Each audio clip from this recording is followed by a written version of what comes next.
There's always a theme, a narrative theme, it feels, when you're doing what we do and you're trying to find the story, find the thread of where the story with this team is going week after week. Some weeks, I felt after that Browns game, it was a difficult one to really spin in any way because nothing worked. And it's like, you can't really contrast the good and the bad. It's just gradations of horrible. This week, the complete opposite, right? And luckily, they happen back to back. And so you can kind of combine the 2 weeks and say, which one of these performances is more indicative of what this Titans team is? And so that's where I want to start today. Kind of, would the real Titans please stand up? What do you take away from the last 2 weeks of football from the Titans? What do you think is replicable the rest of the season? And what do you think may be, maybe a little bit smoke and mirrors from last week and in Cleveland was more indicative of what this team actually is? Yeah, so I think the definition, at least so far, of the 2023 Titans is inconsistency, both Sure.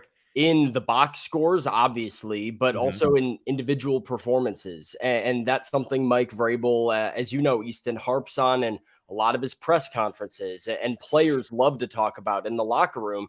And I think it translates to what we've seen on the field so far, is a team that you're like, where did this Titans come from? Right. Where did that Titans come from? Yeah. And they're doing this up and down roller coaster. So my hope is that the 2023 Titans end up not being this roller coaster story that's like good, awful, great, awful. Sure. But that we can start to see some more positive momentum and building.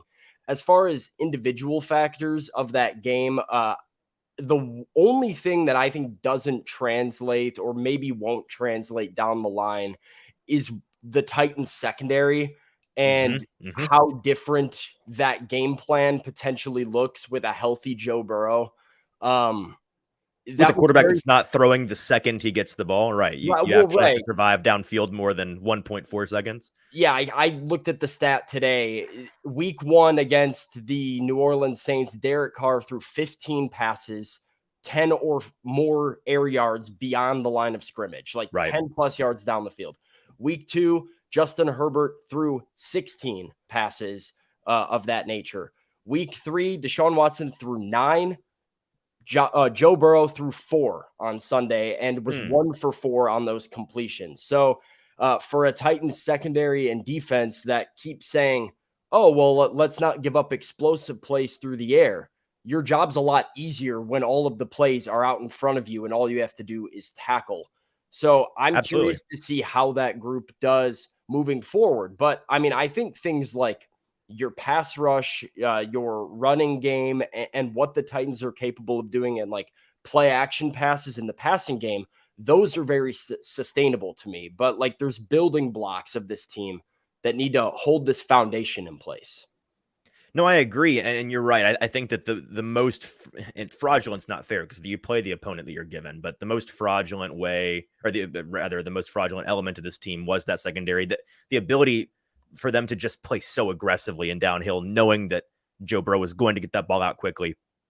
That's not something that's going to translate. We can kind of start defensively there because with the offense, I agree, Lou Anarumo is still very good at what he does. The Bengals defense, still one that going into that game, I think a lot of people, I certainly was of the mind, good defense, not a walkover in any way. And the Titans offensively, it all clicked for them. So we can talk more about that in a minute.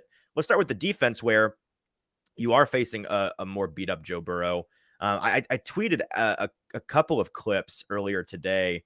There was, especially on that first drive, when I was watching the tape, what was standing out to me was the Titans defensive front was not respecting his ability to rush in any way. And it was super evident, even pre-snap, they weren't respecting the gaps on either side of the center pretty much on a play-by-play basis. They weren't worried about Burrow taking off down the center of the line and stepping up in the pocket at all. And there are plenty of, I went and found a clip from his rookie year where he burned a team with a 30-plus yard rushing touchdown in that exact, the defense showed him the exact same front. He took off running on the goal line, just 4 or 5 yards from 7 points on Sunday. Joe Burrow, Tier Tart and Jeffrey Simmons are both lined up on the outside of the guard with plenty of daylight in the middle. They both take an outside tack an even remotely healthy Joe Burrow was scoring 7 points there all day long. It wasn't a fluke. Like, they just knew he wasn't going to move. Yeah, and so they got home, and the pass rush was able to get there. My question, in a roundabout way, coming into this game, we were worried about the pass rush a little bit. I feel like, they started strong in New Orleans. They kind of, everything disappeared in Cleveland, obviously. They got after Herbert all right, but our expectations for them coming in this year was this could be a game-winning group, that them alone could win some games. We haven't really seen that so far. We saw them get after Joe Burrow, but do you think we can take anything away from that performance?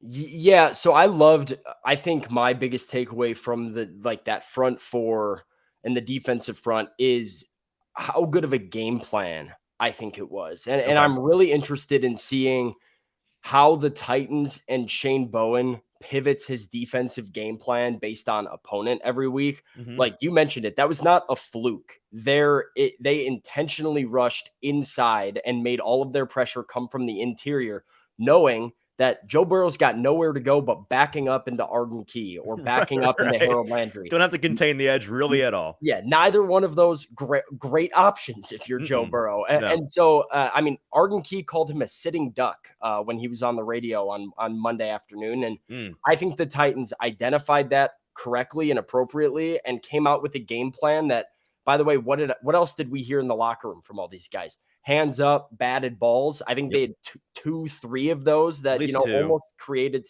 Gibbons had one, Key had one. Yeah, those are the two that I can think of. But yeah.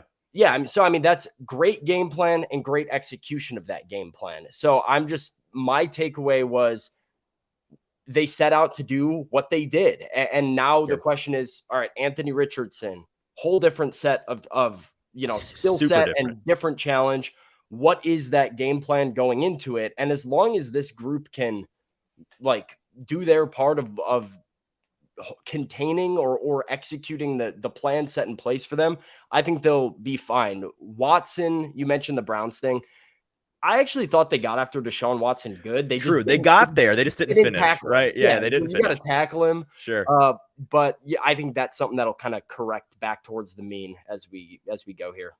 I think that's fair. Let's dig into the offense a little bit before we talk about this Colts matchup. And like I said, not really an asterisk performance in my book. I think that the Bengals defense is league average, if not a little bit better than league average. It certainly wasn't helping that the Bengals defense was on the field as much as they were. But in that first half was really when the Titans were doing their damage. And my first question is, when this offense clicks across the board like it did in this game, what is the best version of what the Titans can be as far as an offensive threat? Did we see that on Sunday, or do you think there is another gear potentially for them if they maybe get a key player back, or if they really emphasize a certain element of the game? Like, do you think we've seen the best of what they have to offer in Tim Kelly's offense?